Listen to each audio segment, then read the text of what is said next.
पिला माने आमे केवल 2 मार्किया इम्पोर्टेंट प्रश्न गुडी को आलोचना करबा जो गुडी कि इंटरनल रे तमरो आसीबो। चलंतु देखिबा कोन कोन प्रश्न अछि नै तेणु प्रथमे देखिबा प्रश्न होछि मनुष्यत्वर विशेष लक्षण कोन। मनुष्यत्वर विशेष लक्षण कोन। मनुष्यत्वर विशेष लक्षण कोन ना तमे सबु बेले 2 मार्किया प्रश्न रे लिखिबो प्रबंध इतिहास प्राबंधिक विश्वनाथ कर नहीं कि तो लेखा और लेखक निहाती लिखिबो।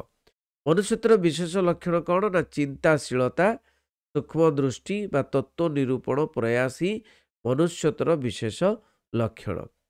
अब देखिए व्यक्तिर अच्छा जो गुड़ाक इंपोर्टेंट प्रश्न से गुड़िक ही मुझे आलोचना करी।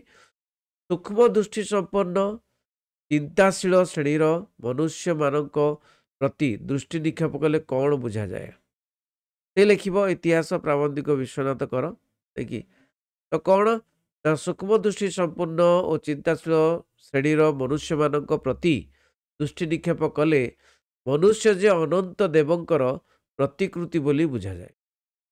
मनीष जे अनंत देवंकर प्रतिकृति बोली कहा जाए बुझा जाए। नेक्स्ट प्रश्न देखिबा मनुष्य वर्तमान जीव होई टिके बड़ कर दवा पिला माने मनुष्य तो कौन हाँ यस हाँ मनुष्य वर्तमान जीव होई सुधा क्या संगे घनिष्ठ भाव में संबंधित ये मनुष्य वर्तमान जीव होई सुधा अनंत अतीत अनंत भविष्य संगे घनिष्ठ भाव में संबंधित। बहुत बढ़िया प्रश्न। तापरे नेक्स्ट प्रश्न अपर श्रेणीर मनुष्य मानक द्वारा पृथ्वीर कौन संसाधित हुए।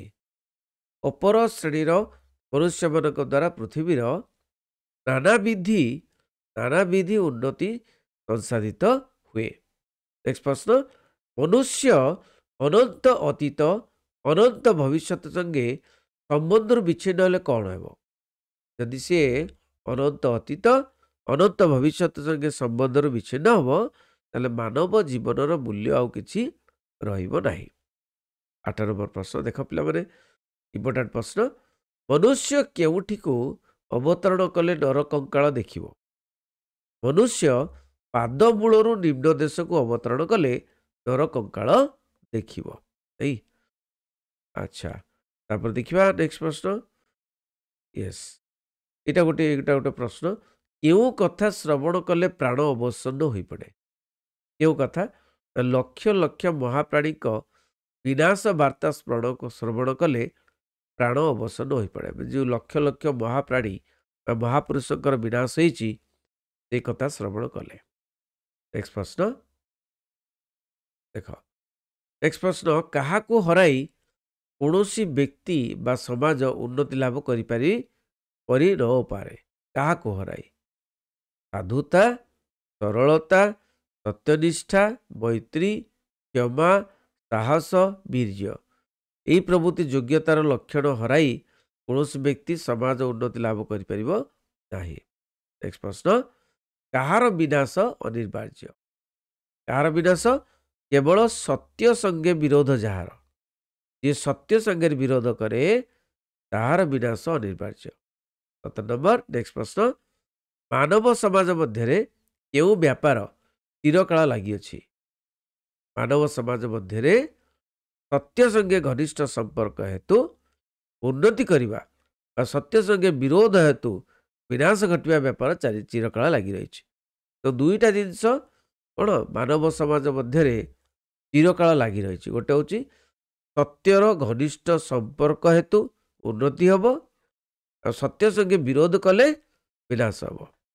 नेक्स्ट प्रश्न खाली इंपोर्टेंट प्रश्न गुड़ आलोचना कर दूची समस्त घटनार लक्ष्य और गति केउ आड़ को बोली कह जाइछि। समस्त घटनार लक्ष्य एक और गति एक आड़ को बोली कह जाइछि। नेक्स्ट प्रश्न देखिबा। नेक्स्ट प्रश्न पिला माने मानव समाज विषय रे जानिबा को हेले कौन जानिबा आवश्यक कहला देखि। मानव समाज विषय रे जानिबा को हेले समग्र इतिहास जानिबा आवश्यक। कौन समग्र इतिहास। नेक्स्ट प्रश्न प्रचलित इतिहास को लक्ष्य करी जड़े सुप्रसिद्ध पंडित कौन कहते। प्रचलित इतिहास को लक्ष्य करी जड़े ସୁପ୍ରସିଦ୍ଧ ପଣ୍ଡିତ କହିଛନ୍ତି ଯେ ପ୍ରଚଳିତ ଇତିହାସ ମାନ ଗଭୀରତା ଶୂନ୍ୟ ଗ୍ରାମ୍ୟ ଗଳ୍ପ ତୁଲ୍ୟ। ନେକ୍ସଟ ସିଲେକ୍ସନ ପ୍ରଶ୍ନ, ପ୍ରାଚୀନ କେଉଁ ଧର୍ମଶାସ୍ତ୍ର ଐତିହାସିକ ସତ୍ୟରେ ପରିପୂର୍ଣ୍ଣ? ପ୍ରାଚୀନ ବାଇବେଲ ଏବଂ ଆମମାନଙ୍କର ବେଦ ଭଳି ଧର୍ମଶାସ୍ତ୍ର ଐତିହାସିକ ସତ୍ୟରେ ପରିପୂର୍ଣ୍ଣ। ନେକ୍ସଟ ପ୍ରଶ୍ନ ଦେଖିବା, ସିଲେକ୍ସନ ପ୍ରଶ୍ନ ପିଲାମାନେ। ନେକ୍ସଟ ପ୍ରଶ୍ନ କ'ଣ ନା ଏଇଟା ଗୋଟେ ପ୍ରଶ୍ନ, ବୁଦ୍ଧିମାନ ବ୍ୟକ୍ତି ଇତିହାସରୁ କ'ଣ ଅନୁଭବ କରିପାରିବେ? ବୁଦ୍ଧିମାନ ବ୍ୟକ୍ତି ଇତିହାସରୁ ଏହା ଶିକ୍ଷା ନିମିତ୍ତ କିପରି ଉପଯୋଗୀ ତା ଅନୁଭବ କରିପାରିବେ। ନେକ୍ସଟ ପ୍ରଶ୍ନ, ୟେସ୍, କେଉଁ ଦୁଇ ରାଷ୍ଟ୍ରର ପତନ ହୋଇଥିଲେ ମାନବ ଜାତିର କୌଣସି କ୍ଷତି ହୋଇନାହିଁ? ପ୍ରାଚୀନ ରୋମ ଭାରତର ପତନ ହୋଇଥିଲେ ସାମଗ୍ରିକ ଭାବରେ ମାନବ ଜାତିର କୌଣସି କ୍ଷତି ହୋଇନାହିଁ। ନେକ୍ସଟ ପ୍ରଶ୍ନ, ଯୋଗ୍ୟତା ନ ଦେଖି ଉଚ୍ଚ ଅଧିକାର ଦିଅନ୍ତି ନାହିଁ। ଯୋଗ୍ୟତା ନ ଦେଖି କିଏ ଉଚ୍ଚ ଅଧିକାର ଦିଅନ୍ତି ନାହିଁ? ଯୋଗ୍ୟତା ନ ଦେଖି ବିଧାତା ମାନେ ଭଗବାନ ଉଚ୍ଚ ଅଧିକାର ଦିଅନ୍ତି ନାହିଁ। ଯୋଗ୍ୟତାର ଲକ୍ଷଣ କ'ଣ? ନା ସାଧୁତା, ସରଳତା, ସତ୍ୟନିଷ୍ଠା, ମୈତ୍ରୀ, କ୍ଷମା, ସାହସ, ବୀର୍ଯ୍ୟ ଏ ପ୍ରଭୃତି ଯୋଗ୍ୟତାର ଲକ୍ଷଣ। ଦେଖିପାରିଲ। ଆଉ ଗୋଟେ ପ୍ରଶ୍ନ, ଜାତି ବିଶେଷର ଉତ୍ଥାନ ବା ପତନ ପ୍ରଭୃତି କେଉଁ ନିୟମର ଅଧୀନ କାହିଁକି? ଜାତି ବିଶେଷର ଉତ୍ଥାନ ବା ପତନ ସାର୍ବଭୌମିକ ନିୟମରେ ଅଧୀନ, କାରଣ ତାହା ସୃଷ୍ଟିର ନିୟମ। ପିଙ୍ଗଳାର ଅଭିସାର ଦେଖିବା, 2 ମାର୍କିଆ ପ୍ରଶ୍ନ। ସିଲେକ୍ଟେଡ୍ କ'ଣ ଅଛି? ପିଙ୍ଗଳା ଆପଣା ପ୍ରାଣର ଆକୁଳ ପିପାସା କିପରି ଭୁଲିବ ବୋଲି ମନେ କରିଛି? କିପରି ଭୁଲିବ? ନା ଦିବ୍ୟ ଚେତନା ଆସିଲା ପରେ, ଦିବ୍ୟ ଚେତନା ମାନେ ଭଗବାନଙ୍କ ଚେତନା ଆସିଲା ପରେ ପିଙ୍ଗଳା ଜ୍ୟୋତ୍ସ୍ନା ନିଶିରେ ମାନେ ଜ୍ୟୋତ୍ସ୍ନା ରାତିରେ, ଚନ୍ଦ୍ର କିରଣ ପଡ଼ୁଛି ଜ୍ୟୋତ୍ସ୍ନା ରାଶିରେ, ପୁଲକିତ ପ୍ରାଣରେ ମାନେ ଆନନ୍ଦିତ ପ୍ରାଣରେ ପ୍ରିୟ ବନ୍ଧୁଙ୍କର ଆସସୁଧା ପାନ କଲା ପରେ ଆପଣା ପ୍ରାଣର ଆକୁଳ ପିପାସା ଭୁଲିବ ବୋଲି ମନେ କରିଛି। ହେଉଛି ନେକ୍ସଟ ପ୍ରଶ୍ନ, ପିଙ୍ଗଳା କାହିଁକି ନିଜକୁ ସର୍ପିଣୀ ବୋଲି କହିଛି? କାହିଁକି କହିଛି? ନା ପିଙ୍ଗଳା ମନରେ ଅନୁଶୋଚନା ଆସିଥିବାରୁ, ଅନୁଶୋଚନା ଆସିଛି ମାନେ ସେ ବୁଝିପାରିଛି, ସେ ମନେ କରିଛି ଯେ ଅମୃତର ସନ୍ତାନ ହୋଇ ସେ ଧରାପୃଷ୍ଠକୁ ଆସିଥିଲେ ବି ସର୍ପିଣୀ ପରି ସୃଷ୍ଟିରେ ବିଷମ ବିଷ ଢାଳି ଦେଇଛି, ତେଣୁ ନିଜକୁ ସେ ସର୍ପିଣୀ ବୋଲି କହିଛି। ମଧୁର ମୁରଲୀର ସ୍ୱରରେ କିଏ କାହାକୁ କାହିଁକି ଡାକୁଥିଲା? ବଢିଆ ପ୍ରଶ୍ନ, ଚିନ୍ତା କର ଟିକେ। ସବୁବେଳେ ଏମିତି ଲେଖିବ, କବିତା ପିଙ୍ଗଳାର ଅଭିସାର, କବି ରାଧାମୋହନ ଗଡ଼ନାୟକ।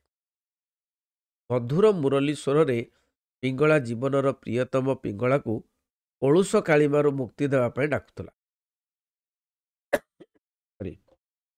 ନେକ୍ସଟ ପ୍ରଶ୍ନ, ବିଶ୍ୱ ପରଶମଣି ବୋଲି କବି କାହାକୁ କହିଛନ୍ତି? ବହୁତ ବଢିଆ ପ୍ରଶ୍ନ, ଏ ପ୍ରଶ୍ନ ଆସିବ। ବିଶ୍ୱ ପରଶମଣି, ବିଶ୍ୱ ପରଶମଣି ବୋଲି କବି ପତିତ ପାବନ ଜଗବନ୍ଧୁ ଭଗବତ ସତ୍ତା ବା ଭଗବାନଙ୍କୁ କହିଛନ୍ତି, କାରଣ ତାଙ୍କରି ସ୍ପର୍ଶରେ ପିଙ୍ଗଳାର କାଳିମା ଦୂରେଇ ଯାଇ ପବିତ୍ର ହୋଇଯିବ। ନେକ୍ସଟ ପ୍ରଶ୍ନ, ବହୁତ ବଢିଆ ପ୍ରଶ୍ନ ଏଇଟା। ରିକ୍ତ ଏ ମୋର ସୁକ୍ତି ଗରବେ ଫଳିଛି ମୁକ୍ତା କେଉଁ ପ୍ରସଙ୍ଗରେ କୁହାଯାଇଛି? ପିଙ୍ଗଳାର ଆଧ୍ୟାତ୍ମିକ ଉତ୍ତରଣ ହେଲା ପରେ ତା ମନରେ ଆଶାର ସମ୍ଭାବନା ଦେଖାଯାଇଛି। ଆଧ୍ୟାତ୍ମିକ ମାନେ ଉତ୍ତରଣ ହେଇଛି, ଭଗବାନଙ୍କୁ ଉପଲବ୍ଧି କରିଛି, ତେଣୁ ସେ ନିଜର ଉନ୍ନତି କଥା ବିଚାର କରିଛି। ଏ ପ୍ରସଙ୍ଗରେ ସେ ରିକ୍ତ ଏ ମୋର ସୁକ୍ତି ଗରବେ ଫଳିଛି ମୁକ୍ତା ଫଳ ବୋଲି କୁହାଯାଇଛି। ପିଙ୍ଗଳାର ଚେତନା ଜାଗ୍ରତ ହେବାରୁ ସେ ଆଉ କ'ଣ ଲୋଡ଼ା ନାହିଁ ବୋଲି କହିଛି। ବହୁତ ଇମ୍ପୋର୍ଟାଣ୍ଟ ପ୍ରଶ୍ନ। ପିଙ୍ଗଳାର ଚେତନା ଜାଗ୍ରତ ହେବାରୁ ସେ ଆଉ ବିଳାସ କୁଞ୍ଜ ଚାରୁଚିତ୍ରଶାଳା ଲୋଡ଼ିବ ନାହିଁ ବୋଲି କହିଛି। ନେକ୍ସଟ ପ୍ରଶ୍ନ, ପିଙ୍ଗଳାର ଜୀବନ ଯମୁନାରେ ଉଜାଡ଼ି ଉଠିଲା କାହିଁକି? କେଉଁ ଦୂର ଦେଶର ମଞ୍ଜୁ ମୁରଲୀ ପିଙ୍ଗଳାକୁ ଶୁଣାଯିବାରୁ। ମଞ୍ଜୁ ମୁରଲୀ, ମୁରଲୀ କାହାର ଅସ୍ତ୍ର? କୃଷ୍ଣଙ୍କର। ତେଣୁ ମୁରଲୀ ପିଙ୍ଗଳାକୁ ଶୁଣାଯିବାରୁ ତାର ଜୀବନ ଯମୁନାରେ ଉଜାଡ଼ି ଉଠିଛି। ନେକ୍ସଟ ପ୍ରଶ୍ନ, ବନ୍ଧୁ ମୋ ପ୍ରେମ ସିନ୍ଧୁ ଇଏ କେଉଁ ପ୍ରସଙ୍ଗରେ କହିଛନ୍ତି? ପିଙ୍ଗଳାର ଦିବ୍ୟ ଚେତନା ଜାଗ୍ରତ ହେଲା ପରେ ସେ ପ୍ରେମର ଧନକୁ ଭେଟିବ। ପ୍ରେମର ଧନ କିଏ? ଭଗବତ ସତ୍ତା, ଭଗବାନ। ସେଇ ବନ୍ଧୁ ଯିଏକି ତା ଜୀବନର ପ୍ରେମର ସିନ୍ଧୁ ତାଙ୍କର ଚରଣ ତଳେ ନିଜ ଜୀବନକୁ ସମର୍ପଣ କରିଦେବ ବୋଲି କହିଛି। ରିକ୍ତ ଏମର ସୁକ୍ତି ଗର୍ଭେ ଫଳିଛି ମୁକ୍ତା ଫଳ, ଏକଥା କିଏ କେଉଁ ଉଦ୍ଦେଶ୍ୟରେ କହିଛନ୍ତି? ଏକଥା ପିଙ୍ଗଳା କହିଛି। ତେଣୁ ପ୍ରତୀକ୍ଷା ଜନିତ ଯନ୍ତ୍ରଣାରୁ ଯେଉଁ ପ୍ରତୀକ୍ଷା କରିଛି, ପ୍ରତୀକ୍ଷା ଜନିତ ଯନ୍ତ୍ରଣାରୁ ବୈରାଗ୍ୟ ଆସିଛି। ବୈରାଗ୍ୟରୁ ଈଶ୍ୱରୀୟ ଚେତନା ପିଙ୍ଗଳା ହୃଦୟରେ ଜାତ ହେଇଛି। ତ ଜାତ ହେବା ଫଳରେ ଉପଲବ୍ଧି କରିଛି ତା ପ୍ରାଣନାଥ ବା ଭଗବାନ ଈଶ୍ୱର ତା ହୃଦୟରେ ଅଛନ୍ତି। ମାନେ ତା ଶରୀର ରୂପୀ ଶାମୁକା, ଶାମୁକା କ'ଣ? ଶରୀର ରୂପୀ ଶାମୁକା ତା ଗର୍ଭରେ, ଶରୀର ଗର୍ଭରେ ମୁକ୍ତା ଫଳ ଫଳିଛି। ନାଇଁକି? ଏହା ପ୍ରଶ୍ନ ପିଲାମାନେ ଏତିକି ଥିଲା କ'ଣ ନା ସିଲେକ୍ସନ୍ ପ୍ରଶ୍ନ। ଯେଉଁ ପ୍ରଶ୍ନ 2 ମାର୍କିଆ କରିଦେଲେ ତୁମେ ନିଶ୍ଚୟ ପ୍ରଶ୍ନ ଗୁଡ଼ିକ ପାଇପାରିବ। Thank you very much. ରହିଲି। ବନ୍ଦେ ଉତ୍କଳ ଜନନୀ।